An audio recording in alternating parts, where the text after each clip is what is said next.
Les employés d'un salon de coiffure situé sur le boulevard de Strasbourg, dans le 10e arrondissement de Paris, se sont mis en grève pour dénoncer l'exploitation dont ils sont victimes de la part de leur employeur. Moi, c'est Doumbia Fatou. Je suis de la Côte d'Ivoire.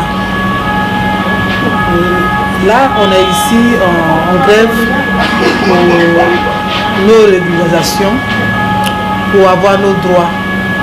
Parce que depuis notre arrivée en France, on n'a eu qu'à travailler à Château d'Eau. On ne connaît pas d'autre part ailleurs, si ce n'est qu'ici. Mais auparavant, on ne savait pas que pas les papiers, on avait droit à certaines choses. On ignorait carrément tout ça. On ne savait pas qu'il n'y avait pas de papiers, on pouvait travailler et être déclaré et tout ça. Donc on a travaillé comme ça dans l'ignorance. Ils ont abusé de nous. On travaille 7 jours sur 7. On ne nous paye pas. Ils nous donnent des miettes quand ils veulent. On est obligé de demander nos propres salaires pour qu'on puisse nous remettre quelque chose. Mais on ne recevait pas nos salaires en tant que tels. Donc, par la force des choses, on en avait marre. Et là, on est en train de gréver, on a assiégé ici pour obtenir certaines choses, c'est-à-dire en tout cas des régularisations et tout ça pour pouvoir sortir de la clandestinité, du travail au noir et pour ne pas encore avoir à subir ce qu'on a subi auparavant. On a été alerté par les salariés du 57 boulevard de Strasbourg le 22 mai, puisqu'elles se sont mis en grève, puisqu'elles n'avaient plus été payées depuis quelque temps déjà. Donc on a organisé la pression auprès du gérant pour qu'il qu'il les paye, qu'il fasse des fiches de paye rétroactives, un contrat de travail et le CERFA qui en fait permet d'entamer des démarches auprès de la préfecture de police pour qu'elle puisse être régularisée. Donc sous la pression, le patron a accepté de faire ce qu'on lui avait demandé, c'est-à-dire des contrats de travail, des fiches de paye rétroactives depuis le mois de décembre, et donc le fameux CERFA qui permet de demander la régularisation par le travail auprès de la préfecture. Donc ces démarches étant entamées, quelques temps après, il a mis la boîte en liquidation judiciaire. Donc il l'a mis en liquidation judiciaire le 8 juillet, il en a informé les salariés le 24 juillet. Il est allé au tribunal de commerce accompagné de soi-disant représentants des salariés dont on a compris après qu'il était plus proche de lui que des salariés. Donc ça en toute illégalité, puisque normalement quand un employeur va au tribunal de commerce pour mettre une boîte en faillite, il doit être accompagné d'un représentant des salariés désigné par l'ensemble des salariés dans la mesure où il n'y a pas de représentant du personnel en tant que tel. Moi par exemple, je suis une demandeuse d'asile, j'ai un récépissé mais qui n'est pas autorisé à travailler. Voilà. Et vu la situation, on ne peut pas rester comme ça, ne rien faire. On a nos parents, nos enfants et tout ça qui sont restés derrière nous. Donc on est obligé de chercher à faire quelque chose. Et croyant que c'est cette chose-là qu'on avait eue, alors que c'était pas ça.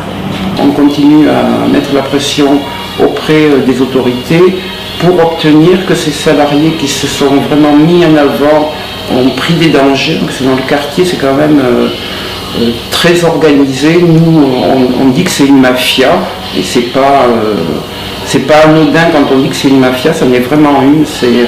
Il y a 2-3 personnes qui tiennent le quartier et les salariés qui veulent sortir de ce système-là se mettre vraiment en danger dans le quartier. Donc le 24 juillet, l'employeur est revenu avec celui qui l'avait accompagné au tribunal de commerce, qui était soi-disant salarié. Et là, le temps est monté très vite puisqu'il nous a dit que la CGT, on voulait fermer tous les salons du quartier, ce qui n'est pas le cas. Nous, on veut que les salons rentrent dans la légalité, qu'ils respectent le code du travail, qu'ils respectent les lois françaises, comme toutes les entreprises qui sont ici, que de toute façon à Château d'Eau ça avait toujours fonctionné comme ça et que ça ne changerait pas, qu'on pouvait faire ce qu'on voulait, que de toute façon les vrais dirigeants on ne les trouverait pas, qu'ils apparaissaient nulle part. Alors effectivement ils n'apparaissent pas sous leur vrai nom, mais nous maintenant on sait qui c'est les vrais gérants, quoi. Château d'Eau, they are well organized. Le quartier Château d'Eau est très organisé. Il y a un chef qui s'appelle Théo. Il a des adjoints qui sont Mensed, Daoulad et Vetio qui y font la loi. Il y a un patron qui a 25 magasins.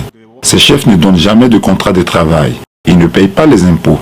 Ils ne respectent pas notre travail parce qu'on n'a pas de papier. C'est une mafia. Ils ont menacé de tuer Marilyn de la CGT. Il y a plein de menaces. Notre vie est en danger. C'est pourquoi on veut que le gouvernement nous aide. Begging the government to keep watching us, yeah, because it's not easy, yeah. It's not easy. It's a real challenge. It's a real battle we are fighting here because all the patrons there. Il y a un individu que nous on n'avait jamais vu auparavant, qui est venu, qui nous a demandé si le salon était à nous. On a dit que non, qu'il appartenait maintenant au mandataire judiciaire puisque légalement il n'y a plus d'employeur. Donc il nous a dit que nous les Blancs on n'avait rien à faire ici, qu'on n'avait pas à se mêler des affaires des Africains, que eux ils s'occupaient de leur famille, de leurs frères, de leurs sœurs, et qu'on n'avait rien à faire ici, que c'est eux qui décidaient comment ça marchait. Et donc ils nous ont dit que si le reportage, puisque France 3 avait fait un reportage le matin, y compris dans la rue, c'est visiblement ce qui a mis le feu aux poudres, donc ils nous ont dit que si le reportage était diffusé, ils nous retrouveraient, nous, nos familles, et qu'ils nous décapiteraient. Donc suite à ça, on a déposé 3 plaintes auprès d'un service spécialisé d'enquête du 10e, puisqu'au départ le commissariat ne voulait pas prendre notre plainte. Donc on a pris contact avec le commissaire de police qui nous a orientés sur un service spécialisé, où là, les personnes qui nous ont reçus comprenaient parfaitement les enjeux.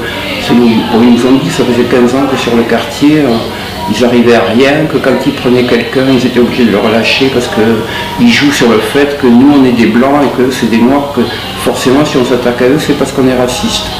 Nous on ne s'attaque pas à eux en tant qu'individus noirs, qu'ils soient noirs, blancs ou d'une autre couleur, c'est pas notre problème. Notre problème c'est que ici, en plein cœur de Paris, au XXIe siècle, il y a quand même des choses graves qui se passent, des salariés qui sont surexploités, qui sont recrutés parce qu'ils sont travailleurs sans papier, donc vulnérables, et dans des conditions de travail qui sont vraiment plus qu'indignes. On arrive ici à 8h30 du matin pour répartir qu'à 23h, voire même plus. Souvent on est là jusqu'à minuit, 1h du matin, 2h du matin. On n'a pas d'heure. Pour un salaire allant de 200 à 400 maximum. Le salaire n'était pas fixe puisqu'on travaillait à la tâche. C'est selon ce que les clientes que tu coiffes que tu es payé à la fin. C'est-à-dire quand tu coiffes tes clientes, on t'amène, les rabatteurs t'amènent les clientes que tu les coiffes, ou soit quand tu avais déjà coiffé les clientes qui ont aimé ta manière de travailler, et elles te reviennent, c'est elles là que tu coiffes au fur et à mesure. Comme ça, à la fin, tu fais ton calcul. Toi tu as 40 et ils ont 60 dans ce que tu as fait. Si tu as eu à faire 1000, quand tu fais ton calcul, tu as 400 dans les 1000 et ils ont les 600. Si tu n'as pas eu à faire 1000, si tu as fait 600, ben, ainsi de suite quoi. I started working here from December 16th. Je travaille ici depuis décembre 2013. Je travaillais pour Mohamed Bamba. Il n'a pas respecté l'accord que nous avons conclu. Je n'ai pas été payé comme il se doit. On travaillait à des niveaux différents. J'ai travaillé en bas où il y a 3 Nigérians. Ici, c'était des francophones et au-dessus, c'était des Chinois. On était fatigués de cette situation. Donc on a appelé la CGT qui est venue se battre pour nous. Finalement, le patron nous a donné des fiches de paye. Mais au bout de 2 mois, il nous a dit que c'était fini, sans nous payer. Il nous a demandé de partir. On a refusé. Il a appelé la police. Et grâce à la CGT, nous sommes restés. They sit with us. So when they would like to come back, you have to call police for us to come and throw us out from this place. So luckily, CGT was here with us. So they have to talk to the police. The police have to go. So that is how we will keep on occupied in this place. Ici, là où on est, il y avait 3 coiffeurs qui travaillaient, qui faisaient tout ce qui est teinture, décoloration, des produits extrêmement toxiques. Il y en a 2 qui sont suivis, un pour des problèmes pulmonaires et un pour des problèmes neurologiques et qui ont des traitements assez forts. Nous sommes en grève. J'espère que la justice condamnera les mafias qui nous ont utilisés. On a été humiliés. Moi, je travaillais en bas avec des produits chimiques. J'ai des problèmes à la tête. Je sais que c'est à cause de ça. Je veux que ceux qui nous ont exploités soient jugés pour ce qu'ils nous ont fait. Je ne veux plus travailler ici. Je veux travailler légalement pour pouvoir payer mes impôts. J'espère qu'on va gagner parce que nous sommes des victimes. And we hope that we're going to win the case because we are a victim. Yes. Maintenant que l'employeur a déposé le bilan et qu'il est quasiment insolvable, donc c'est un organisme qui s'appelle l'AGS, c'est un organisme de garantie des salaires, donc qui a déjà payé les arriérés de salaire de juin et juillet. Là, elles ont reçu une lettre elles vont toucher leurs indemnités de licenciement. Et nous, on a organisé également une solidarité financière, c'est-à-dire qu'on appelle tous les syndicats, les associations, les citoyens, enfin tout le monde a donné un peu d'argent pour qu'elles puissent vivre, puisque à part la garantie de salaire qui n'était pas très élevée et les indemnités de licenciement qui ne sont pas très élevées non plus puisqu'elles n'ont pas travaillé longtemps. Donc nous on organise des collectes régulièrement, bon, notamment à la fête de l'UMA parce que c'est un endroit où il y a énormément de monde. Et puis on demande à tous les gens de verser ce qu'ils peuvent. Et on a aussi une association qui s'appelle La Belle Beauté Noire qui a lancé une pétition auprès des consommateurs en appelant notamment au boycott des salons du quartier Château d'Eau pour que les consommateurs comprennent bien que ce qui se passe ici, c'est pas normal, que si les prix sont bas, c'est parce que les salariés sont surexploités. Alors c'est une association qui travaille avec l'OMS, avec l'UNESCO. La personne qui est présidente de cette association connaît très bien Christiane Taubira, ministre de la Justice, donc elle l'a aussi interpellée. On sait que Christiane Taubira peut être sensible à cette cause et donc elle a été interpellée directement et on espère qu'elle interviendra auprès des autorités compétentes, notamment pour que la plainte soit prise en compte sur l'ensemble des motifs. La plainte, c'est de dire que ces gens-là qui ne respectent pas la loi, comme tout un chacun qui ne respecte pas la loi, il doit être puni. Depuis le début, ils sont dans l'illégalité.